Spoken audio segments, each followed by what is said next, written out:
Ladies and gentlemen, what's up? This is BC. Welcome back to another episode of Supreme Being. Shout out to everybody who's been supporting over the years. Shout out to Team BC. Brian Casella Coaching.com is my new website. I'm kind of semi-announcing it to you guys. I haven't released everything there yet, but if you want to get added to the email list, you want some bonuses, we've added it. Brian Casella Coaching.com is a new one. It used to be Brian Casella, now it's Brian Casella Coaching. Now, let's begin. A couple things I wrote down today.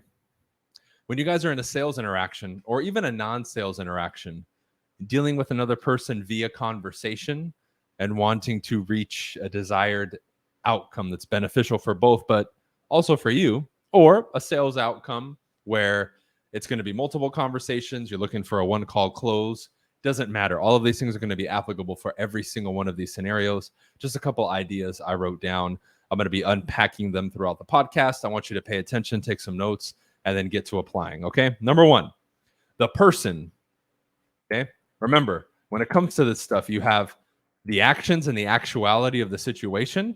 And number two, these dynamics are always at play. Number two is how the customer feels, okay? And I'm making this clear distinction because a lot of times people are saying, well, I followed the process, man, but it didn't work. Well, if you're following the process, but the customer feels rushed, not comfortable, et cetera, it's not going to work.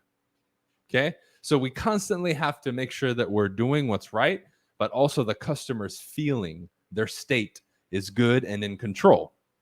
So number one is the customer at any point cannot feel uncomfortable or rushed. All right. Now, that's a big one for a lot of people because sometimes we think, well, in one phone call, I'm supposed to get them to step 6. Well, if you don't, you have to make a decision. Are they not motivated, right? Have you not gotten in rapport with them enough to move them down that line in the conversation? Something is missing that's causing an interruption in the flow of this process. But remember, at any point, if somebody gets the feeling of being uncomfortable, you lost them and or being rushed. They're separate, but they're also the same. If somebody feels uncomfortable, they're not going to trust you. They're not going to be forthcoming with you. They're not going to divulge information. They're not going to want to continue the conversation with you. They're not going to want to interact with you. And for sure, they're not going to buy your product or service or your company's product or service. Many times our tone of voice or our speed of speech throws people off in this category right away, right? Same thing with being rushed. If someone gets the feeling that you're not listening to them, they might feel, okay, this person's rushing me. If you're moving down and skipping steps of qualifying and all these things, you're literally rushing people, and you have to be careful because the interesting part is this is a mixture, again, of what you do and how they feel, and you constantly have to monitor that because the conscious and subconscious levels are always being present and analyzed and evaluated. Consciously, I'm using the words and the process, right? Subconsciously, my demeanor, my body language, my tone, right? My eye contact, the quality of my voice, all of those things are affecting their emotional state. Okay. The flow of the conversation, getting more rapport, breaking rapport, all of these things are affecting comfort and discomfort. And in the beginning, it's difficult because you're so focused on what to say next. You're not really thinking about these other pieces. But as time goes on and you get more comfortable, you have to focus on this one. And ask yourself as you're looking through your process and analyzing your interactions and conversations, am I rushing people? Would I feel rushed if I went through this process? Am I doing what's right? Am I doing right by them? Am I creating a comfortable environment, an open environment? Am I demonstrating to them that I'm honest, I'm transparent, and I'm trustworthy throughout these conversations? Think about this dynamic too, like if you approach strangers. This is why I always recommend people approach strangers all the time. Now, later on, you don't have to if you don't want to, but get in the habit of doing it to get comfortable doing it. You have to battle all these things because people aren't comfortable. And sometimes they might feel like you're rushing them to do something. But in the moment, right? In the moment, you're juggling so many things, in particular, your own anxiety and your own feelings, that this can seem overwhelming to a lot of people, but it's okay because you haven't thrown yourself into the lion's den consistently enough for enough time. So it's repetition, and you have, okay? So that's point number one. They must never feel rushed or comfortable because the moment there's an onset of these types of feelings and emotions, it's difficult to recover and you're really fighting an uphill battle. So that's why you want to minimize these things and make sure you don't trigger this in them, right? Not repeating and affirming what they're saying, skipping steps, right? Trying to get them to make a decision quicker without being smooth about it, right? All those things can make people feel rushed or uncomfortable. All right. Number 2 is through your actions and also through your words, you need to let people know that the situation, the sale, the conversation, where it's going, fill in the blank, is under control. Right? A lot of you who listen to me fall into many different categories, but a good chunk of you are in real estate. If somebody's hiring you to guide them through buying or selling or investing in real estate, remember, when they pull up, when they show up, a lot of stress, a lot of pressure is because they feel like the situation is not under control. So, yes, you have to tell them, which I recommend you do. Hey, just so you know, we got everything under control, but you also have to demonstrate it to them.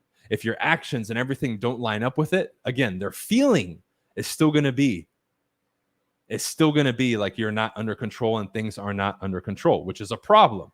Then again, they're not going to trust you. They're not going to move forward in the process. They're going to hesitate. They're going to ask you a lot of questions. They're not going to take your word for it, right? They're going to probably seek advice elsewhere, right? This is going to keep causing problems and speed bumps in the process.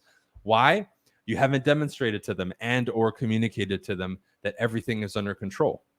This is why I recommend all of you create a particular systems and flow process and let them know what it is. Any of you who follow me, especially coaching members or people close to me, we have a buyer and a seller process outlined specifically. You meet with the buyer. During that initial consultation phase, they are walked through and handheld through the whole transaction.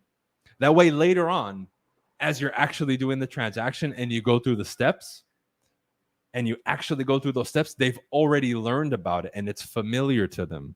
It's not all brand new or a shock. We do that on purpose to show people it's under control. Anybody who you seek help from, any professional you go to worth their weight in gold, worth their money, worth their fee, whatever it is, will let you know and will demonstrate to you that everything is under control. Even if something goes wrong, they handle it and then come to you and say that it was fixed. Or they say, you know what, we had a small issue. Don't even worry about it. I'll let you know when it's taken care of. And they basically say, I got it, right?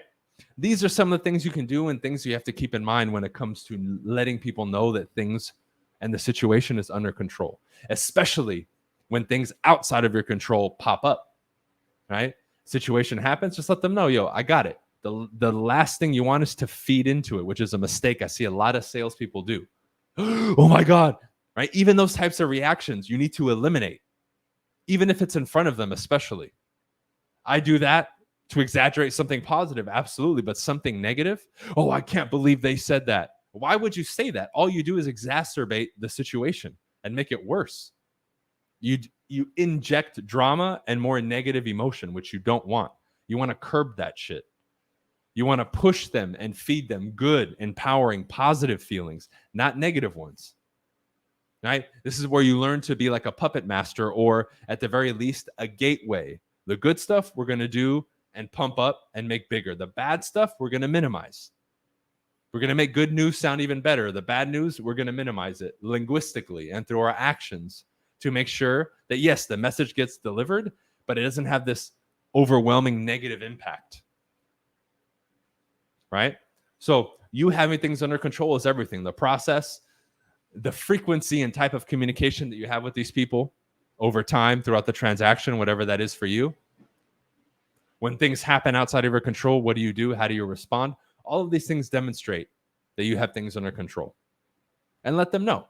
Some things may happen, some things may not. Hopefully it's smooth, but if it's not, just so you know, I've seen it all, I've heard it all, I'll take care of it. Issues come up, I'll let you know. If you don't hear from me, that's a good thing. That means there's no problems at all. We'll just have our regular weekly check-in, right? Communicate with them and let them know.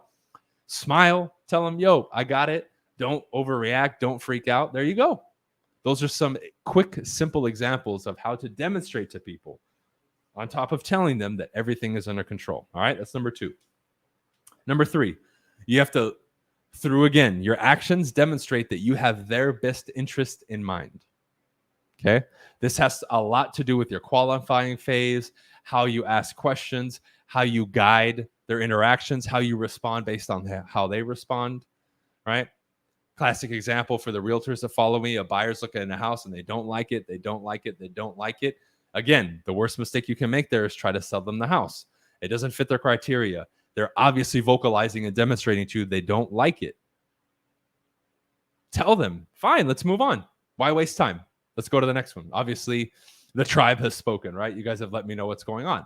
Again, if at that point you ignore that and you try to sell them, no, this is the one, they're not going to think this person has my best interest in mind. They're going to think this person just wants a commission. They don't care about me.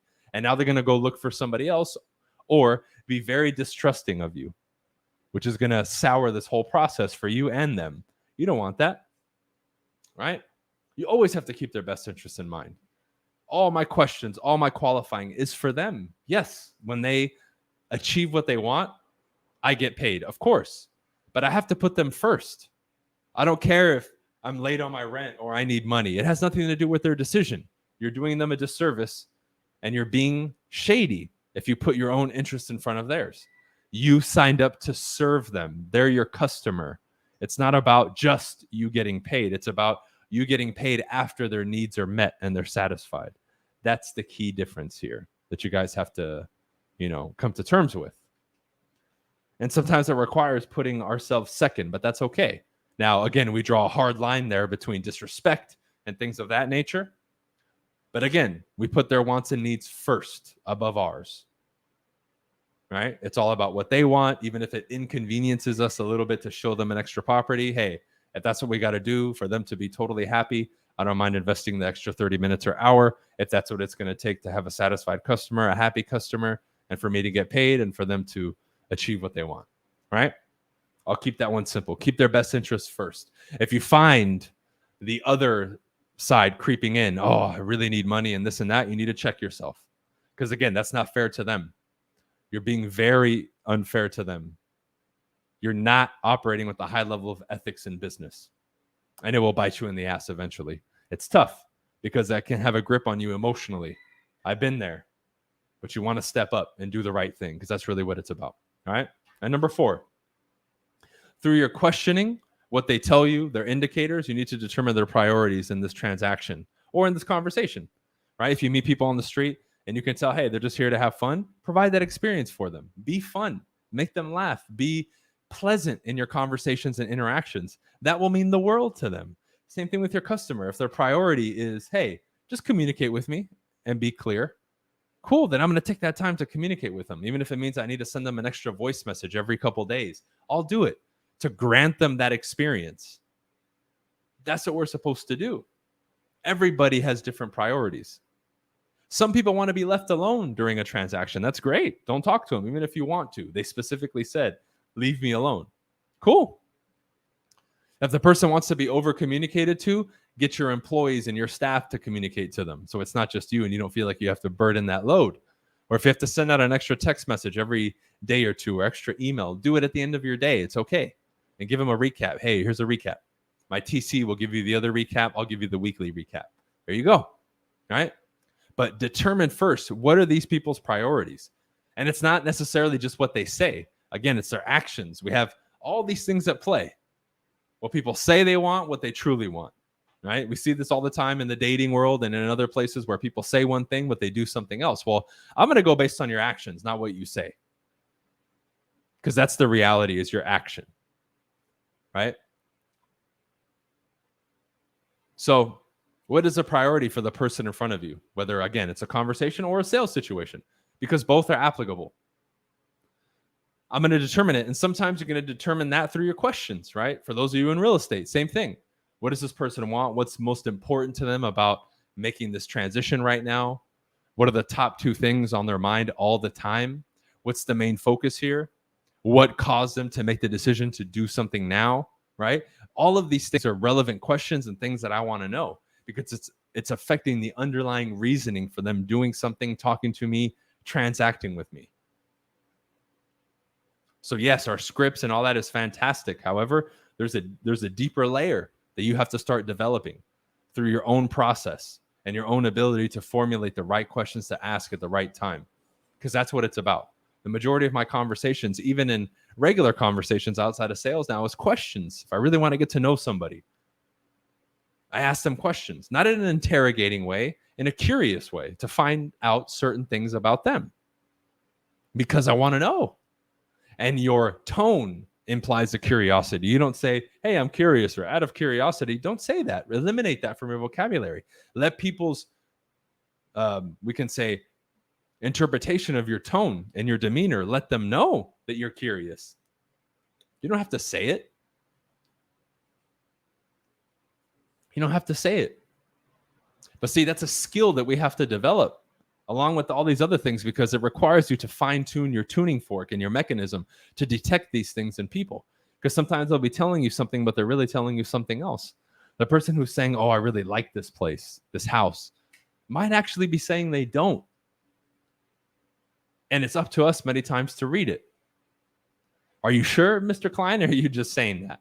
No, I'm just saying that I really don't like this house. I've gotten that answer because I say that. Are you just saying it, or are you serious? Because I detected like it wasn't a very serious statement.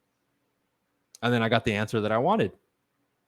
Some people, their priority is privacy. Fantastic. Some people, it's the opposite. They want all the attention on them. Great.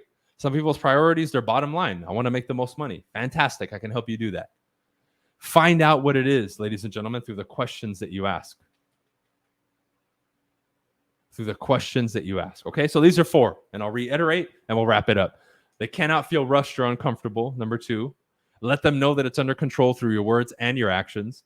Number 3, their best interest is always in front, is the front runner in the situation. And number 4, determine their priorities. And number 5, we'll wrap it up like this. Anytime they interact with you, it ends on a high. It's positive. It doesn't end negatively. You're not bashing each other, hanging up on each other, and causing drama. Every interaction with you, even if it starts out tense because you have to give them bad news, et cetera, it doesn't matter. You end it on a positive note. You end it with everybody smiling, everybody at ease, and everybody cool. It doesn't mean that everybody has to be cheering for you, but at least they're calm, comfortable, and at ease every time you finish an interaction with them. So you exit on a high. Make that a priority for you, whether at the level of deep interactions or sales, or just everyday surface level interactions. I'm going to leave somebody better than when they found me, and make that a focus for you. And watch how this thing changes, not only for them, but for you. This will cause you and your process to change, because now you'll be smiling more and looking up more and having better eye contact. And hey, this person seems switched on. They got that spark and that energy. I know that's why I get approached by a lot of people and they open conversation with me or give me inviting eyes to, meaning for me to open up conversation with them, because they see it. They see that I'm like that. And that's good. That's what you want. But I want my customers to pick up on that too. I want every level of conversation and interaction to pick up on that. And I make that a thing. End on a high, end on a positive note. Right? And we don't think about that sometimes, because sometimes we get excited. We want to end an interaction, or, oh my God, or, you know what? This person isn't as cool. I don't want to talk to them. Let's just end it. No. Keep the focus. End on a high. I'm going to pull out or end on a high. When that becomes a focal point for you, when you leave these interactions or when you end them, they're left wanting more, which is what you want. This is how you get people emotionally drawn towards you, wanting you, needing you, desiring you. This is what you want. I want people emotionally to want me around. That makes you a very powerful force on this planet. Believe me, I know from experience. Okay? So those are a few things for you guys to focus on here. I know at every level this is applicable, simple stuff, but I think it can really help you. Again, I appreciate all the support that I've gotten over the years for the podcast. The new website, briancasellacoaching.com. Get the free bonus there, which is a challenge I give to everybody while simultaneously signing you up for the email list. Everything else will be released soon. Remember, Distinguished Agent, New Agent, Starter Pack, Limitless, the Vault, all that stuff is coming out very soon. I'll be making the announcement, and I'll allow you guys to set up strategy calls with us to get you lined up with exactly what it is that you need. Okay? Appreciate the support. Leave a thumbs up. Give me a review here on all the podcast platforms. Follow us on YouTube, on all the channels. And peace out, guys. We'll see you on the next podcast. Peace.